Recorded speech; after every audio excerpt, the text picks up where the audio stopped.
LeBron made a call to Luka Doncic about his LA future, and after it, he kind of revealed the real reason why he was at Cleveland Summer League practice a couple weeks ago. Interestingly enough, there have been 4 teams reach out to Rich Paul and call him and check in to see about his availability. We have some answers on that as well, but this all started when the Lakers never offered him an extension after this season. This is the first time in his 23-year career he's going to enter the final year of a contract. After releasing that cryptic statement we kind of talked about a couple weeks ago, that Rich Paul released, LeBron really fanned those flames whenever he took a trip to Cleveland. I know he lives there, but there was just a whole lot of extra shit, Joel. He was posting a video of him with a welcome home hat on in Cleveland.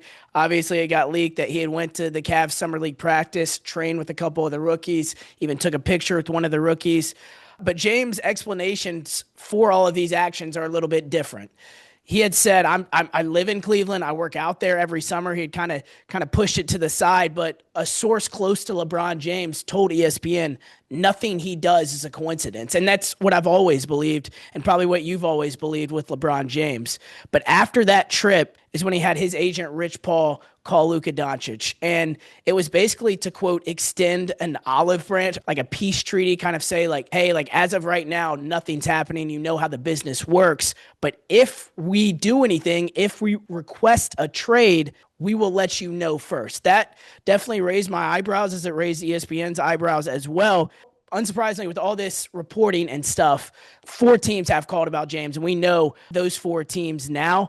And those 4 teams that are interested are the Golden State Warriors, your New York Knicks, the Dallas Mavericks, and again, it is the LA Clippers are interested in that as well. Joel, what is your reaction to that?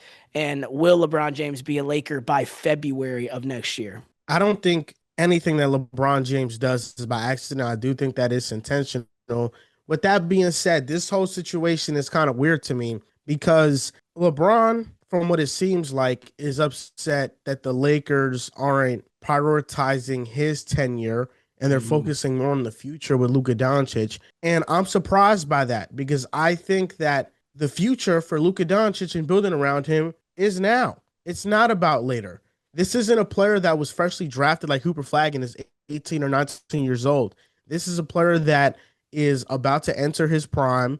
This is the time that he's supposed to have one of the most competitive rosters so he can compete for a championship. The Lakers, without a doubt, would be worse off if LeBron James was not on the team. This is a top 10 player in the world, a co-star next to Luka. And I think this whole saga has been so weird about LeBron James committing or not committing to the team.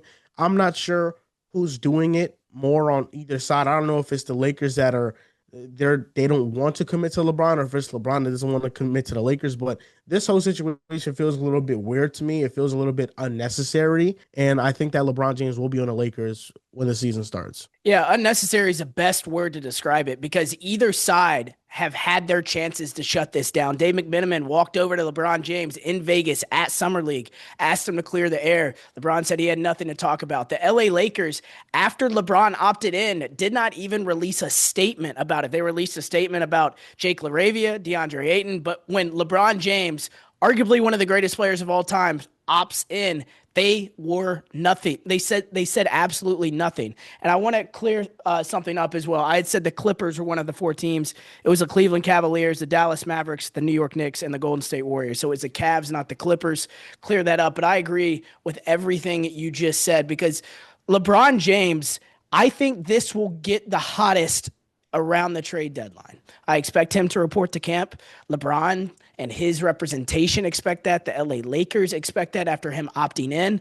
But what's going to happen is when he has 3 months remaining on his deal, when all that money, $50 million, has a chance to fall off anybody's books, I think all 30 teams are going to be calling about the LA Lakers whenever February rolls around. And the Lakers, depending on their record, may be willing to listen. Any deal involving LeBron is going to be tough because of the salaries that have to be matched. In regards to the Cavaliers, they're over the second apron. They cannot aggregate salaries to go get LeBron James. The Knicks, I think, is the most intriguing one because I think they have an expiring deal of their own with Mikal Bridges They have Josh Hart's contract. They have OG Anunoby's contract. There's a couple contracts you can combine together to try to go get LeBron if the Knicks are willing to. I think that is the one that is the most appealing because they have the combination of wings to appeal to the Lakers because I think those are the type of players that fit best around Luka, especially defensive minded wings.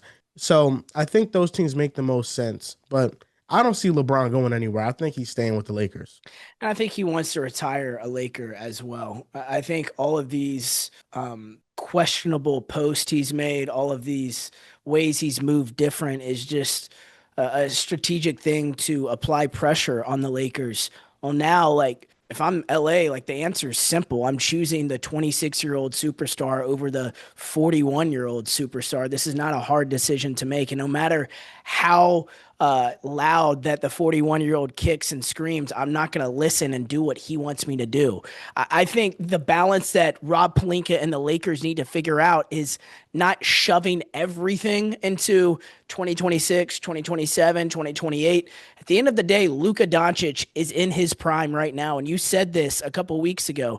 They need to capitalize on that right now. So if it's not after this summer or after next summer, I don't want to see anything pushed after that. When Luka is 27 years old, I want to see them go all in and act like they have a superstar on their team, not just wait around for the buyout market and sign DeAndre Ayton or replace Dorian Finney-Smith with Jake LaRavia. That's not what I want to see. I understand why they're doing it and, trying to clear as much space for next summer. But if nothing happens next summer, I think Rob Pelinka could be fired. I think the most important storyline with the Lakers revolves around Luka and whether or not he's going to sign an extension. If I was Luka, I wouldn't sign it. I'd wait until they surround me with a roster that is good enough to compete for a championship. And if the roster is not at that point by the time he is extension eligible, which is around the start of the season, I would not sign that contract. Luka Doncic has a chance to be a free agent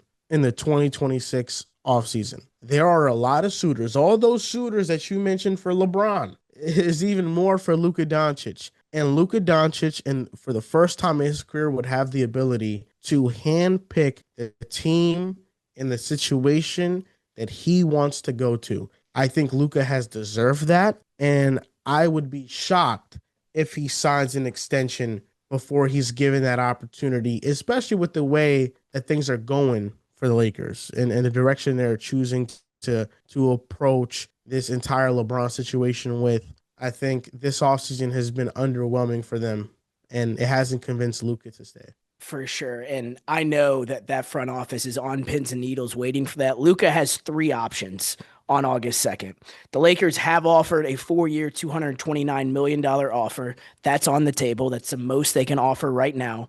Luka also has an option to take a shorter 3-year, $150-something million extension. And the reason he would take the 3-year is because it would give him a year, 4 years from now to sign a massive 5-year, $408 million extension. So if he took the shorter one, he could get the bigger one in the last year of it.